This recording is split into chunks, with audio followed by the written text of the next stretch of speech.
Bonjour les amis, aujourd'hui je vais vous montrer comment fabriquer un détecteur du gaz butane ou d'autres gaz aussi, c'est faisable. En tout cas, vous pouvez voir la notice pour le détecteur MK2 et vous allez voir les différents gaz qu'il peut détecter. Mémoire, le butane, le CO2 et après certainement il y aura d'autres. Donc pour cela, vous aurez besoin le détecteur MK2 que vous pouvez acheter sur beaucoup de sites. Moi je vous conseille AliExpress, même si ça prend beaucoup de temps, mais c'est moins cher. Okay.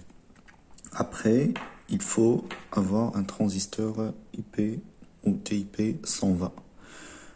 Je vais vous mettre les descriptions en commentaire ou dans la description de tous les composantes. Et après, une haute-parleur qui bip. Donc là, il faut faire attention parce que il y a deux types d'haute-parleurs dans le marché.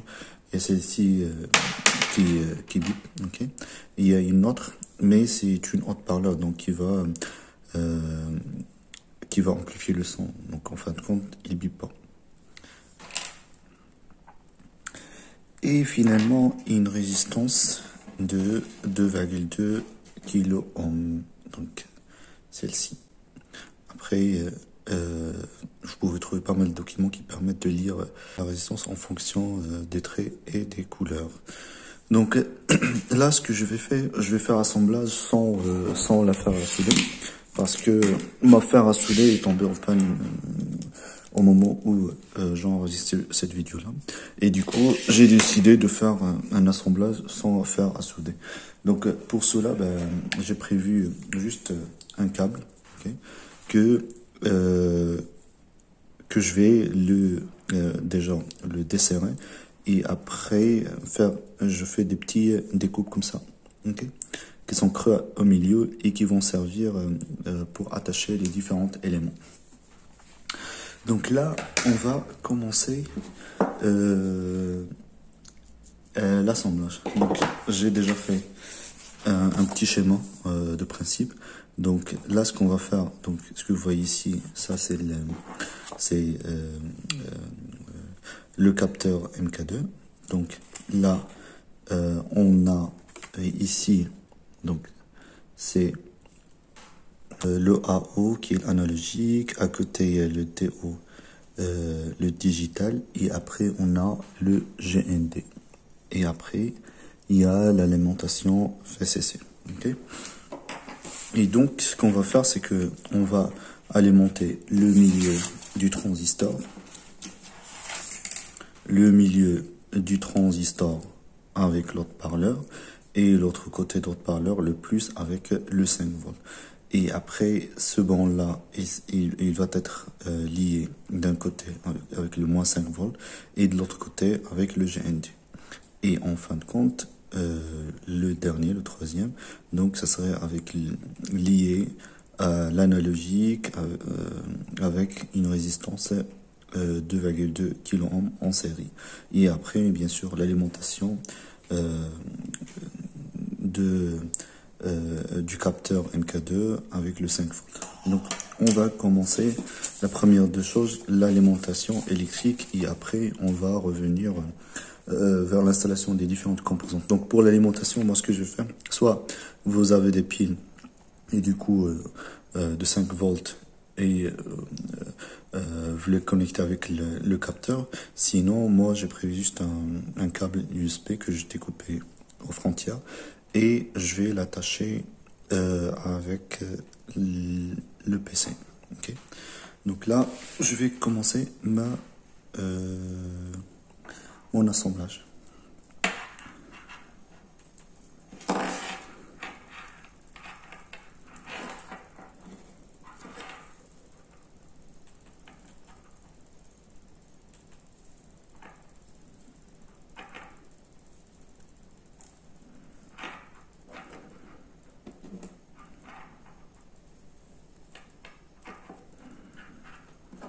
Donc, le rouge qui est le plus, ça va être attaché à l'alimentation. Là, c'est bon. elle est attachée. Et après, le noir qui est le moins, ça va être attaché à d'après le schéma, à la GNT, qui est juste à côté.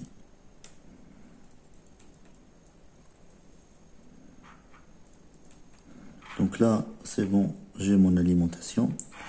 Si je le branche déjà au PC, donc ça va m'en donner déjà l'alimentation.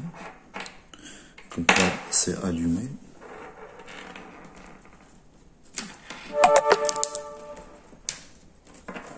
Donc voilà, c'est bien allumé. Hop là.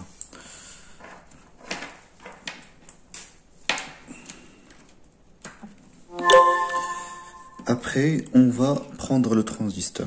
On va juste plier la partie milieu. Comme ça.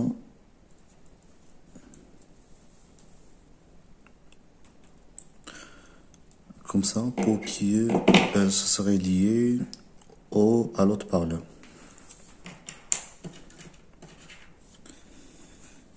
Et après, donc, on s'est dit, on va prendre le transistor de ce côté-là, pas l'autre côté. Et on va prendre donc cette partie-là. Donc, sur le schéma, cette partie-là, il serait lié avec la résistance. Ok? La résistance que je vais aussi découper les frontières juste pour avoir un bon assemblage. Donc, elle est là. J'ai coupé juste les parties parce que les filets sont longs, donc je les découpe. Et après, je vais assembler avec la même façon. Donc, je mets mon truc là.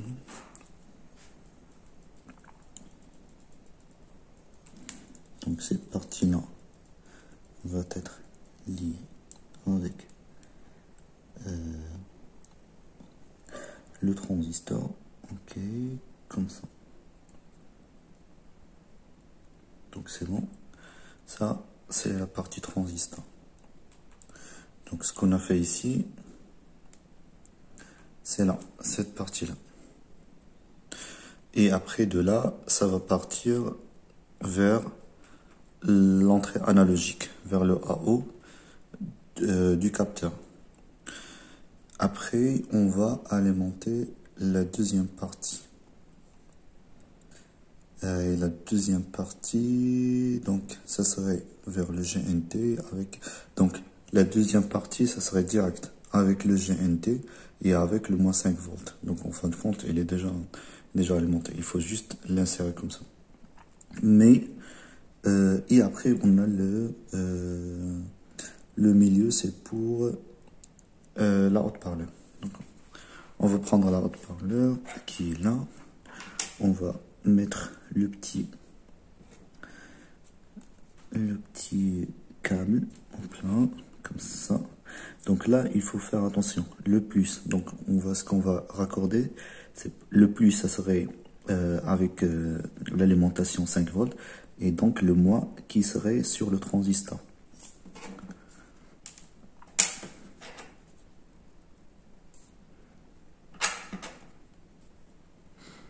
Je vais juste réduire un petit peu.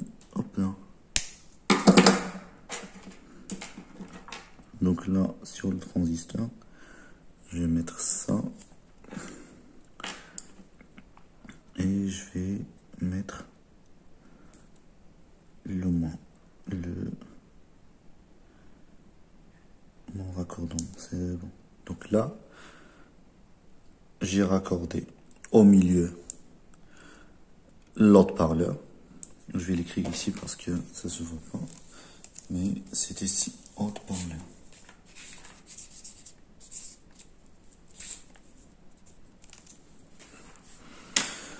Et la résistance avec le troisième. Et là, je vais juste raccorder tout ça avec mon capteur. Mais Mais, puisque mes câbles ils sont un petit peu longs, donc j'aurai besoin d'autres câbles. Okay, donc là, je vais déjà raccorder ça. Donc le 2,2 avec le AO. Donc là, c'est le AO. Donc je vais mettre un petit bout de câble sur le AO. Là, c'est bon. Avec le AO. La résistance et l'entrée analogique, c'est fait.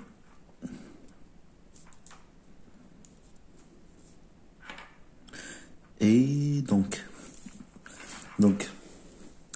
la résistance avec l'entrée analogique, le troisième qui vient bien sûr de mon transistor. Et après, donc le troisième tige du transistor, ça va être avec le -5 et le GND. Donc ça va être ici. Ça va être ici parce que ça c'est le +5, c'est le VCC, c'est la notation, et ça c'est le GND, et en même temps elle est liée avec le moins du câble d'alimentation. Donc il faut juste lier celui-là avec celui-là. Donc là on va faire pareil, on va juste mettre un petit bout de câble ici.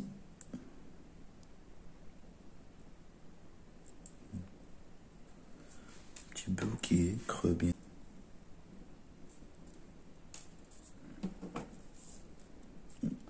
Et après, attention au court-circuit.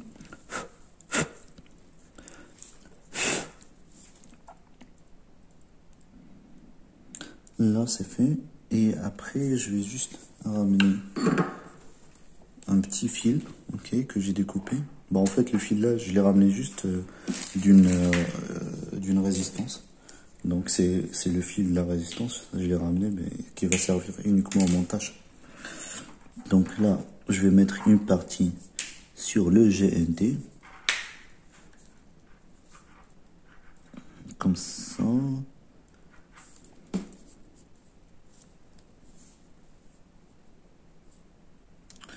Et l'autre partie, attends, je vais redresser un petit peu.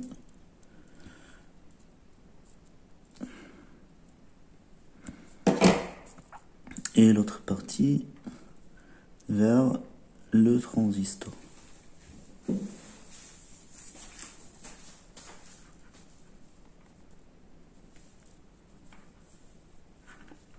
C'est bon. Là, j'ai mon raccordement. Il me reste juste de raccorder l'autre parleur au 5 volts. Donc, l'autre parleur au 5 volts, je vais ramener aussi un petit bout de tube. Je vais faire je vais la raccourcir un petit peu.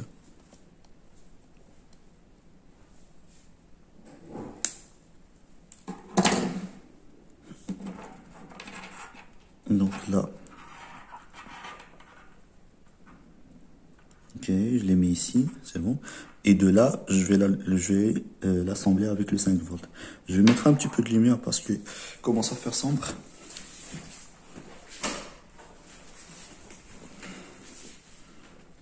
C'est bon, bon, c'est mieux.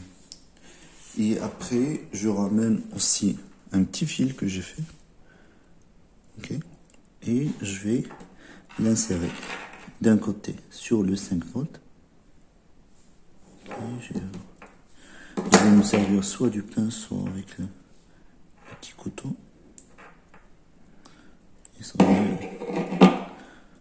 avec le petit couteau, ça tient mieux. Hop là.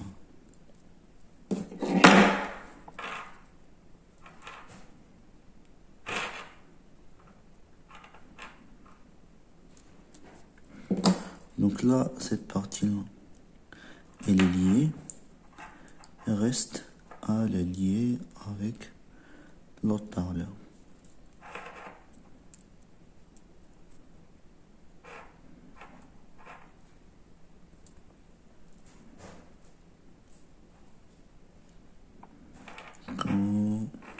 Comme ça. Là, je pense que là, c'est fini. J'ai fini mon raccordement. Et voilà. Donc là, je vais retester.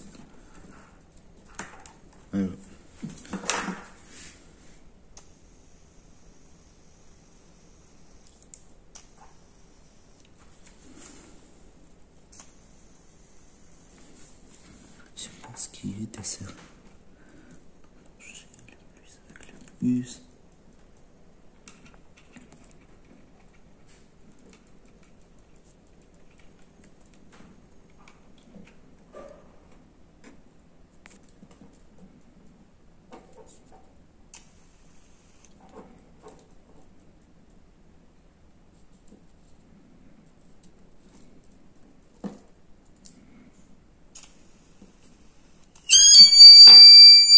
Finalement.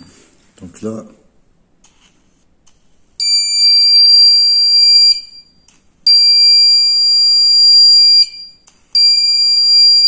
donc en fin de compte c'est ça. Donc une fois ben, on met un petit peu de gaz, ça sonne.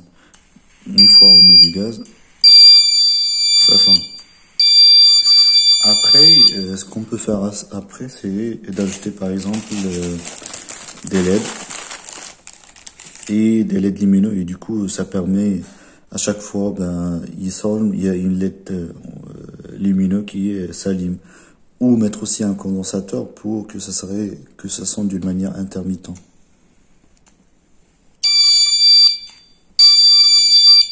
Après, sur les MK2, ben, on peut augmenter ou diminuer la sensibilité en agissant sur un petit creux ici. Hop là. Donc là, je baisse la sensibilité. Voilà, c'était la vidéo d'aujourd'hui. Après, ce que je vais faire, c'est que je vais imprimer quelques pièces en imprimante 3D pour pour donner une forme à un capteur et détecteur de gaz et éviter que ça se détache comme ça. Ok, ben, j'espère que ça a été utile pour vous et je vous donne rendez-vous aux prochaines vidéos. Merci. Et enfin, voilà ce que ça donne après que j'ai imprimé pour ça une coque en impression 3D. Et après, j'ai ajouté dedans un petit transformateur que j'ai récupéré d'un chargeur qui permet de fournir les 5 volts. Et voilà, ça donne quelque chose un petit peu de fonctionnel. Et surtout, il faut prendre en compte que au niveau de la fiabilité, c'est pas quelque chose de sûr. Et du coup, si vous reconstruisez le même, c'est pour des raisons pédagogiques et pas professionnelles ou industrielles. Surtout que des capteurs de gaz comme ça, si on l'utilise dans la maison, ça peut représenter un danger. Et si c'est industriel, ça doit être certifié ATEX, atmosphère explosive. Donc ça doit suivre la directive ATEX. Après, ça serait intéressant une vidéo pour initiation à la directive ATEX. Ouais, dites-moi en commentaire ce que vous pensez. Est-ce que c'est quelque chose d'intéressant ou non?